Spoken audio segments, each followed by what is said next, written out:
Frozen plains, icy mountains with their snow-capped tops glistening in the sun, valleys, craters, eternal freezing winter. Wow. Hello there, Pluto.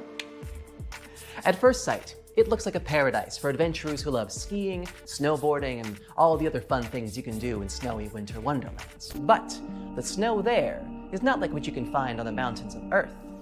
On Pluto, the mountain peaks are covered with frozen methane, while down here they're made of frozen water crystals.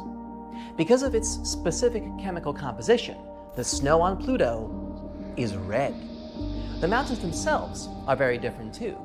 They reach heights of up to almost 10,000 feet. But they're not rocky like ours, looking more like huge blocks of ice.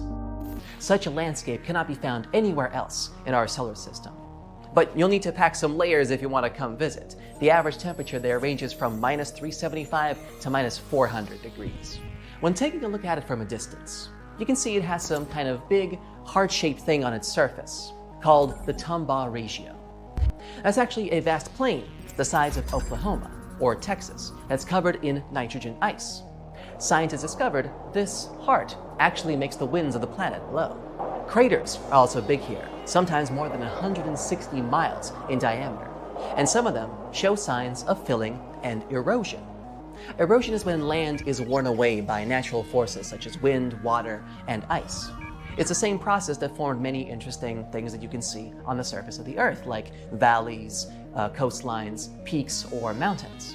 The fact that some craters are there because of erosion tells us that tectonic forces must be slowly changing the surface of Pluto. 1/3 of its surface is water, but not the kind that we like to drink, more like a really hard frozen ice. Water is vital for the evolution of life, but not water that's this cold, so it's unlikely that any life has formed here. At least for now. But how do we know all these things about Pluto? Well, here's the basics. Astronomers discovered Pluto in 1930, and just like with plenty other moons and planets, they named it after a figure from Roman mythology, the ruler of the underworld. Pluto was considered the 9th planet of our planetary system until 2006, after which it was recategorized as a dwarf planet. Despite its recent demotion, it is still the largest and the oldest known object in this region of the Kuiper Belt, an outer shell full of other dwarf planets and icy bodies. New Horizons. That was the name of the very first space probe that astronauts sent to have a look at Pluto in 2006. It reached a distance of up to 7,800 miles.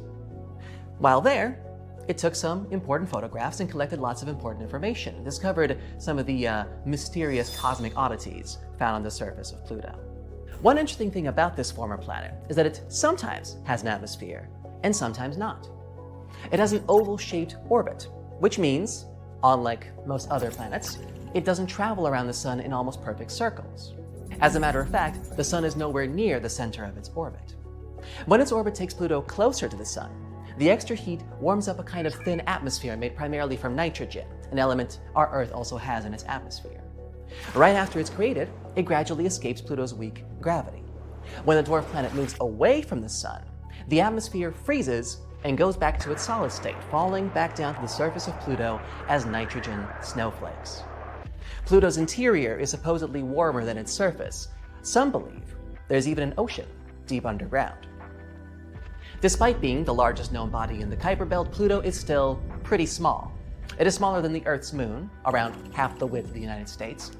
It has 5 spinning moons of its own, the biggest one half the size of Pluto itself.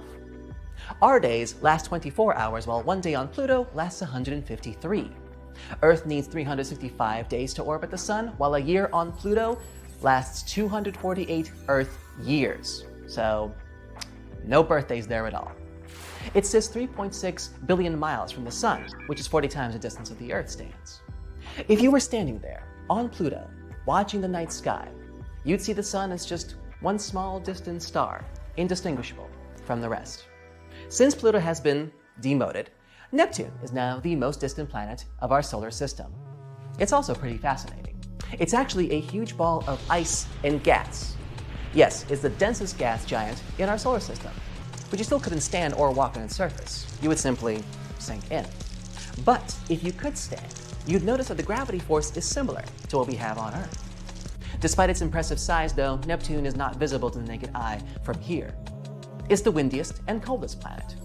And 1 year there lasts 165 Earth years. Still no birthdays. It takes more than 4 hours for the light coming from the sun to reach Neptune's surface. Our next gas giant is Uranus. 1 year on Uranus lasts 84 Earth years, so you can maybe get one birthday in there, but you better make it count. Just like Neptune, Uranus can't be seen without the help of advanced technology. The rest of the 6 planets can. But you can still see all 8 of them with binoculars or a smaller telescope. Now, pause the video, see if you can make your astronomy teacher proud, and try to remember which planet comes next in order from furthest to closest to the sun. You got it? That's right, it's Saturn. A+. Saturn is the 2nd biggest planet of our solar system, right behind Jupiter. And another gas giant where you'd sink in if you tried to walk on it. It's so gassy, you could put it in a lake and it would float. They call it the jewel of the solar system because it has a big ring system that kind of looks like a crown. Its rings are made up of dust, pieces of ice, and rock. Some of those pieces are as tiny as a grain of sand, while others are bigger than tall buildings. Next on the list, and completing our gas giant quartet, is Jupiter. Scientists call it a failed star since it's mostly made up of helium and hydrogen, just like the main star in our solar system, the Sun. But Jupiter doesn't have a mass big enough to start the chemical processes that turn it into a star. However, it is still the 5th brightest object in the solar system, right behind Mars. You probably have seen it when stargazing sometime, you just had no idea what it was. Okay, picture all the other planets combined and double their mass. That's a lot of mass, but Jupiter still has more mass than that. It's also the fastest spinning planet, so it takes only 10 hours to complete a full rotation on its axis. Our day lasts 24 hours. Imagine how it would look like to squeeze sleep, work, family, friends, hobbies, movies, all that in just 10 hours. I guess I'd have to sleep once every other day if I lived there.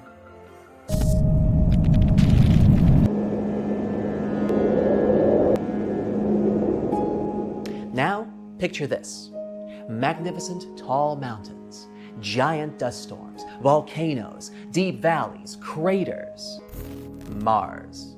That red jewel scientists keep talking about being a potential new home for us. There were even some small meteorite pieces found on Earth that scientists realized were ejected from Mars. That's how close we are. If you love sunsets, you would definitely enjoy the ones here because they're incredibly blue, while the daytime sky is pinkish red. But when on Mars, you'd only see the sun at half its size compared to what we see on Earth.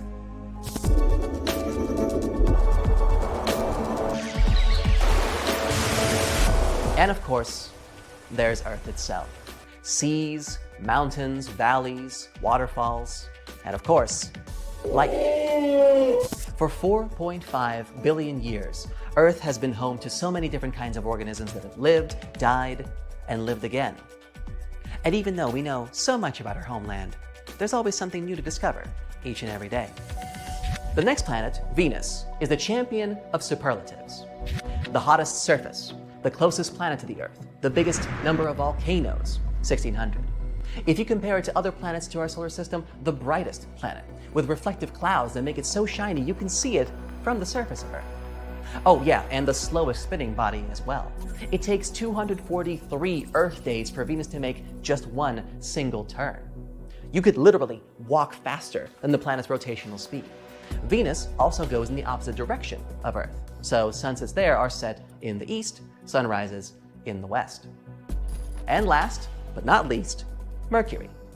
It doesn't have any moons or rings, and it's the smallest planet in our solar system. A year there lasts only 88 days. So get ready to expand that birthday budget. Mercury is the planet the closest to the sun, but not the hottest. Venus took that title. Mercury is not the hottest because there's no atmosphere to trap the sun's heat there. But it does have wrinkles. Only 1/2 of Mercury's surface faces the sun at any given time, meaning there's an incredible difference in the temperature on either side, and of course these sides switch as the planet rotates. The iron core of this planet has cooled and contracted over millions of years due to the rapid change in heat, which is why wrinkles have appeared on its surface. This is Neptune. The next stop is Pluto. Stand clear of the closing doors, please. One day, with top-notch future technologies, one stop from Neptune to Pluto won't seem much further than Times Square from Bryant Park today. There are huge ice mountains on Pluto, valleys that go further than your eyes can see, 160-mile large craters, almost as big as the largest one on Earth, and no life. The reasons are obvious. The long distance between Pluto and the Sun guarantees freezing temperatures on that dwarf planet. It also ensures a trip of a few billion miles. Plus, it's smaller than the Moon, so it would get crowded very soon if people started dwelling there. Still, there's one reason which makes life there not that far-fetched. The Sun has a lifespan and cycles within it. Our solar system used to be nothing but a cloud of gas and dust. As a result of a gravitational collapse at the center of this cloud, the gas and dust started gathering in specific, denser places. These pulled more and more matter as time went on, and something called conservation momentum made the mass start rotating and heating up because of immense pressure. Later, there appeared a disk similar to what Saturn has, but it was made of entirely different substances. And right in the center, there was the ball that eventually became the Sun. A protostar is a young star that's still gathering its mass, and that's exactly what the Sun was before the temperatures and pressures inside of it lighted up its core. Millions of years later, it became the Sun we see every day. But it won't stay this way forever. It will heat up even more and eventually get bigger and denser, turning into a red giant. It may one day get big enough to swallow up Venus and Mercury. Chances are, it might swallow even planet Earth. Even if it doesn't devour our planet, the Sun might get close enough to touch us. Well, if this happened, life on Earth wouldn't be possible. But then, in just a few minutes, the Sun loses about 40% of its mass and shrinks about 10 times what it used to be. It's not as bright, and indeed, not as hot as it used to be. By this moment, Earth will have already been deserted. People might want to start traveling around space, or settle down on another planet where life is sustainable, like the exoplanet Kepler-62f, which, by the way, is even bigger than Earth. While all of this was happening, Pluto was changing. Before, every resource was frozen inside of the dwarf planet. Water, gases like methane, carbon monoxide, you name it. But as the Sun was reaching its peak luminosity, Pluto was slowly warming up and losing a lot of what it had to the vastness of space. At the same time, an atmosphere formed up. If the atmosphere gets thick enough, it would create favorable life conditions. Then, instead of spaceships, a tiny percentage of us would be able to set up colonies on the dwarf planet. The temperature is comfortable there, almost t-shirt weather. It even resembles Earth a tiny bit. Canyons filled with water, beautiful endless fields with trees, and lots of space to run around, and mineral water pockets on the ground, good enough to drink. Pluto's rotations are different than Earth's. An Earth day is 24 hours, and sometimes it still feels like it never ends. But on Pluto, a whole rotation around the Sun takes 153 hours, because it's pretty far away from the Sun. After several hours without sleep, we get tired and our eyes get red. It means we'd have to take several naps throughout the day on Pluto. A year on Pluto equals 248 Earth years. Unless we come up with some sort of technology to get us to live that long, our entire lifespan would be less than half a year on the dwarf planet. So, houses on Pluto might need to be equipped with cryo chambers. Whenever you feel like dreaming for a long time, you jump in it and wake up 50 Pluto days later. On the dwarf planet, there are also seas and beaches, so it's just like a tiny Earth, far away from the actual Earth. The food on Pluto could be tastier. We might find a way to make the ingredients more savory and even try to grow them faster during the trip. You plant a carrot, and 2 days later, it's ready to be in your salad. There could also be new ingredients for our salads on Pluto. Maybe 2-meter-tall mushrooms we've never seen before. The animals we would take with us on the trip would get released into their new home forever. And with time, they would evolve and adapt to their new environments. The law of the jungle could change a bit too. Lions might not be kings anymore. Deer are. Their antlers are twice the size of what they used to be. But to be fair, so are the deer. Most of the animals that were already here used to live underwater. But with time, the amphibians started shifting to the surface, just like Earth at the beginning of life. Pluto could only be a temporary home, though. Once the sun has finally reached its final phase, Pluto would get frozen and lifeless again. People instead would need to try to find a planet that stays in the Goldilocks zone of another galaxy. The Goldilocks zone is the exact proper distance from the star like the sun, where the temperature is perfect for the water to stay liquid. It's the rule scientists search for when looking for other planets that can sustain life. We can try setting new colonies on one such planet, or even try to set up our own artificial home, not exactly a planet or a spaceship, but a combination of both. Something huge built right in space, say a wheel with gravity everywhere we go, so we don't fall off. It would float in space toward the new exoplanet, capable of fitting entire states in. This whole trip might happen just because the sun first grew too much, and then, having reached the culmination of its life cycle, it would finally become a white dwarf. It's going to be a pretty long journey, and entire generations will be born here. You'll have a choice: sleep your way through the journey until humans finally reach their new exoplanet, or enjoy the trip in this fantastic spaceship. There's all you need on board: malls bigger than those on Earth, large futuristic cities, even places to farm, fields with rich soil made artificially, and finally, after a long journey, the exoplanet. It's even somewhat better than Earth. The planet is giant and has more continents. The continent's center isn't as far from oceans, which means there aren't as many desert areas. Though the sun of this planet is an orange dwarf, it's not as hot as our yellow dwarf sun today. It's a bit smaller, but here's the kick: orange dwarfs live somewhat longer. They remain stable for between 15 billion and 45 billion years. Despite that, this new planet is full of rainforests because the planet itself is warmer. It means more biodiversity and creatures we've never seen before. But even if nothing out there is suitable, we could try and terraform this planet instead. If we take Mars as an example, we could create a greenhouse effect by smashing ice-rich comets and releasing ammonia in them, making the planet warmer. We could also start planting trees. We'd probably need some Earth soil to do that, or we'd have to modify Mars's soil to be similar to ours. Sooner rather than later, the atmosphere would be close to the one we have on Earth. We'd be able to breathe too, because of the trees. Then, we can melt Mars's polar ice caps and voila, water. The problem is the solar winds and sun explosions that might strip it of an atmosphere just as quickly as we can create one, if not faster. It has no magnetosphere either, which means it can't protect us from radiation, so long-term Mars wouldn't be a good choice. Maybe out there, in the vastness that is space, there is a perfect planet waiting for us. The infinite vasts of the universe hold endless possibilities and secrets. And here's one of the intriguing questions: how life and we as humans would look like on other planets. Imagine a world where the laws of physics, the environment, and the conditions are vastly different from what we're used to. How would we adapt and evolve to survive in these strange new lands? Let's see. Mercury is the closest planet to the Sun and has a thin atmosphere. The temperatures there are extreme, with the day side reaching over 800 degrees Fahrenheit and the night side dropping to negative 290 degrees Fahrenheit. So, what can we do to survive these crazy temperatures and constant solar radiation? Maybe we can magically turn into metal. For example, titanium and platinum can perfectly tolerate high temperatures. But seriously though, there is an option. We could settle underground, where the temperatures aren't so frenzied.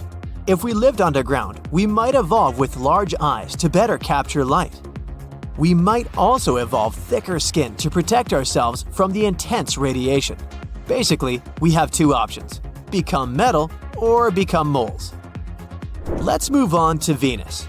This planet is extremely hostile. First of all, Venus is known for its thick, more toxic than your ex type of atmosphere. The whole planet is covered with carbon dioxide, and its surface is absolutely dry, making it incredibly hot. The average temperature is around 847 degrees Fahrenheit, making it one of the hottest planets in our solar system. Also, don't forget about the crazy pressure. Standing on Venus would be like standing 3,000 feet underwater. Only particular hardy microbes from Earth could survive in such conditions. So, if you want to live on Venus, you might have to become a microbe. But unfortunately, since we're not microbes, we have to wear special gear and equipment to survive there. Maybe we'd have to develop a heat-resistant exoskeleton to protect ourselves, as well as get some new lungs that can filter out the toxic elements in the atmosphere. Let's talk about our favorite red sibling, Mars. The first noticeable change after a few hundred years would be your new skeleton. The gravity on Mars is much weaker than on Earth, so your muscles and bones would shrink. To make up for this difference, you'd have to eat more and probably start going to the gym. Also, you'd have to adapt to the low atmospheric pressure and colder temperatures. You need to retain heat, right? That means you'd need a thicker layer of body fat. Sorry folks, but on Mars, we might become fatter. Another reason to start working out. Another big change would occur in your skin. Your skin is like a big barrier that protects you from harmful things such as bacteria, UV light, looking totally creepy, and so on. So what would happen to it? Most likely, you would turn orange, due to the carotenoids. Carotenoids are a type of nutrient that you get from foods such as carrots, potatoes, tomatoes, and so on. They protect very well against ultraviolet radiation on Mars. They only have one downside. By eating a lot of pumpkins from the Martian farmer's market, you'll gradually start to turn orange. But maybe it's not so bad. Maybe life on Jupiter would be easier. Yeah, no, it has no solid land. This planet is made up of hydrogen and helium and is referred to as a gas giant. You would simply float there, like in a huge cloud. And even if you managed to land and tried to walk, it would be like moving through a super thick fog. So how would we evolve there?